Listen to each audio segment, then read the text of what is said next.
कर्दळी वनातील स्वामी समर्थांच्या प्रकटीकरणाचा हा एक झटपट आढावा आहे.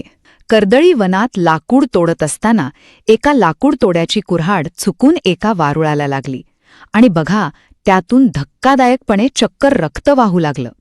आता तुम्हीच विचार करा, एका शांत जंगलात लाकूड तोडताना अचानक वारुळातून असं रक्त येऊ लागलं तर त्या सामान्य माणसाची अवस्था किती भयावह झाली असेल. दुसरी गोष्ट म्हणजे त्या लाकूड तोड्याने प्रचंड घाबरून तिथली माती हळूहळू बाजूला केली आणि तिथे त्याला चक्क 300 वर्षांपासून सखोल ध्यानात बसलेले महान योगी श्री नरसिंह सरस्वती दिसले.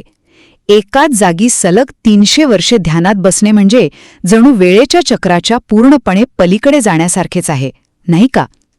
शेवटी त्या महान योग्याने त्या घाबरलेल्या लाकूड तोड्याला शांत केलं आणि स्पष्ट केलं की आता पृथ्वीवरील त्यांचं अपूर्ण कार्य पुन्हा सुरू करण्याची वेळ आली आहे.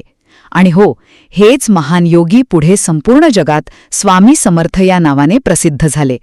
थोडक्यात सांगायचे तर कर्दळी वनातील एका अनपेक्षित घटनेमुळे जगाला स्वामी समर्थांच्या रूपाने एका महान योग्याचं मार्गदर्शन पुन्हा प्राप्त झाले.